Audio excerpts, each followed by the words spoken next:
Nongkipers, balik lagi bersama Nongkipedia. Makasih banyak udah mampir di sini. Oke, seperti di dalam judul dalam video ini, kali ini kita akan membuka sebuah tabir mengerikan.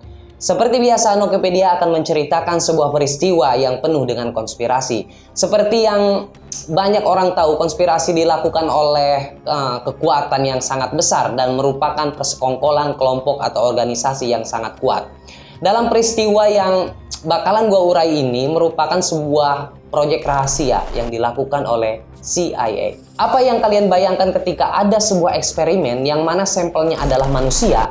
Yes, manusia seperti kita. Kemudian sampel atau objek penelitian ini disiksa. Namun siksaan yang diberikan bukan berupa kekerasan fisik, namun berupa kekerasan mental, di mana CIA menciptakan senjata untuk menyerang atau mengendalikan pikiran manusia menggunakan obat-obatan. Seperti apa ceritanya? Ini dia. Let's go.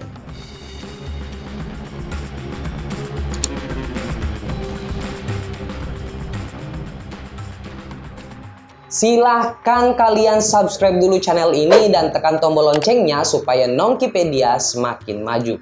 Baiklah, terima kasih banyak udah setia mendukung channel ini. Mari kita lanjutkan ceritanya. Peristiwa ini terjadi pada masa-masa Perang Dingin. Kalian tahu Perang Dingin itu sebutan bagi suatu periode terjadinya ketegangan politik dan militer antara dunia barat yang dipimpin oleh Amerika Serikat dan sekutunya dengan dunia komunis yang dipimpin oleh Uni Soviet beserta sekutu-sekutunya pula. Sebenarnya Perang Dingin merupakan sebuah persaingan ideologi yang terjadi antara Amerika Serikat dan Uni Soviet dalam memperebutkan pengaruh negara-negara lain.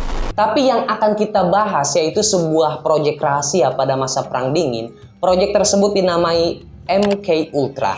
Proyek ini menjadi catatan hitam Badan Intelijen Amerika atau CIA yang berlangsung dari tahun 1953 sampai tahun 1973. Dan proyek yang sangat rahasia ini baru ketahuan pada tahun 1975. Itu juga karena memang ada penyelidikan terhadap kegiatan ilegal CIA sehingga seluruh dunia tahu bobroknya CIA dalam melakukan eksperimen ini. Bermula dari kekhawatiran yang luar biasa dari CIA terkait pihak Amerika yang ditawan oleh agen-agen Soviet dan Cina di Korea. Yang mana pihak Amerika takut tawanan perang Amerika Serikat disiksa secara mental dengan menggunakan alat pengendalian pikiran. Mungkin dengan cara tersebut berpotensi orang yang disiksa akan membocorkan rahasia-rahasianya. Terjadilah diskusi panjang CIA yang menghasilkan kesimpulan bahwa mereka juga akan menggarap proyek rahasia yang dinamai proyek MK Ultra. Proyek ini diketok palu alias disetujui oleh Direktur CIA pada saat itu yang dipimpin oleh Allen Dulles pada tahun 1953. Akhirnya proyek ini bisa dimulai. Namanya juga musim perang kali ya, sehingga mereka memikirkan bagaimana cara melumpuhkan musuh. Kalau biasanya yang kita lihat dengan cara fisik, namun saat itu untuk menaklukkan musuh, pihak Amerika mengembangkan teknik pengendalian perilaku manusia dengan menggunakan obat-obatan dan semacam manipulator psikologis lainnya. Lantas siapa yang akan mereka serang dengan teknik ini? Ya, musuh mereka, terutama Blok Soviet. Dalam praktiknya, eksperimen ini dilaksanakan di berbagai perguruan tinggi dan rumah sakit yang ada di Amerika dan Kanada. Bahkan dalam kebutuhan tertentu, eksperimen juga dilakukan di dalam penjara. Wow, napi di dalam penjara nih yang jadi percobaan. Dalam proyek ini, obat-obatan yang digunakan adalah obat-obatan psychedelic, obat-obatan yang menyebabkan kelumpuhan. Bahkan dalam uji coba ini, mereka juga melakukan terapi kejut listrik yang melibatkan sekitar 150 eksperimen manusia.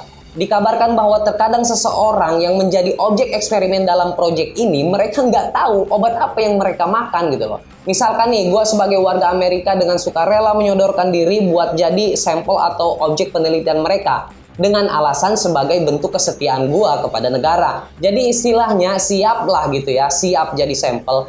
Tapi di balik itu semua, CIA merahasiakan apa dan bagaimana yang akan dialami oleh si pendonor atau si sukarelawan ini.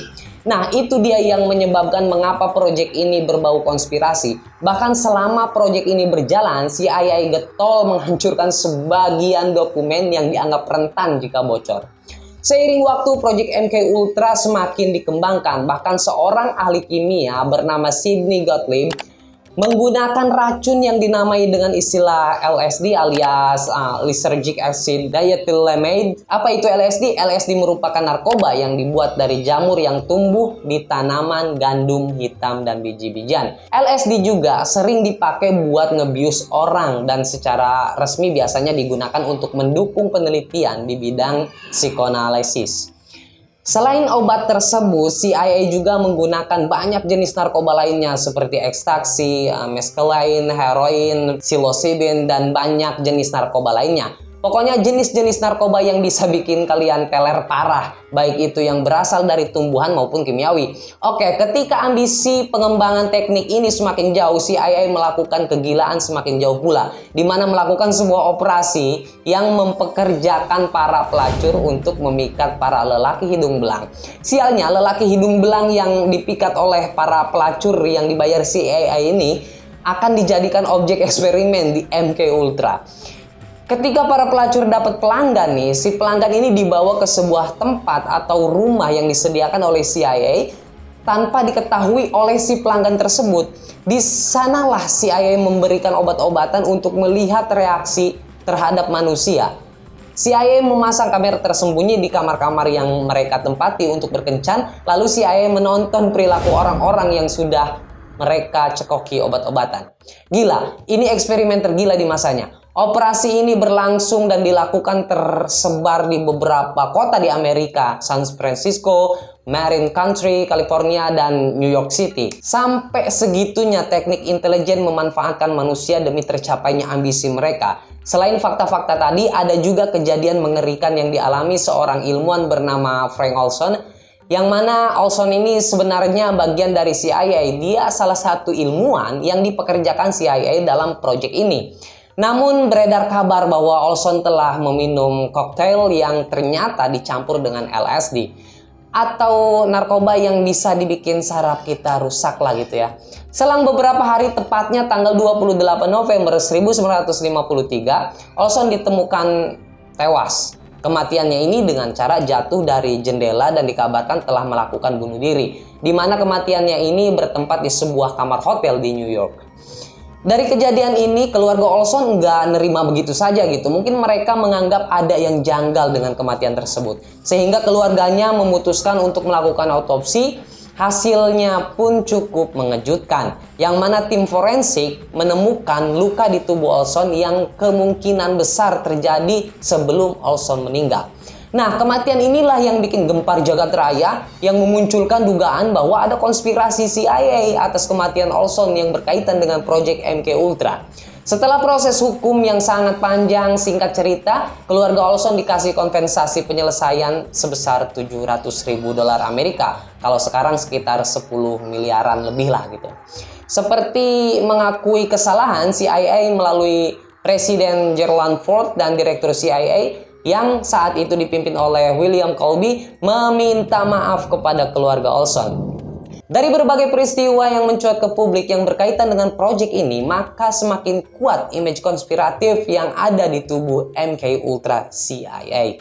Dan teori konspirasi selalu menampakkan momok yang mengerikan karena di belakangnya selalu kekuatan besar dan kepentingan yang sangat besar. Terlebih dilakukan dengan cara tidak manusiawi demi ambisi tercapai.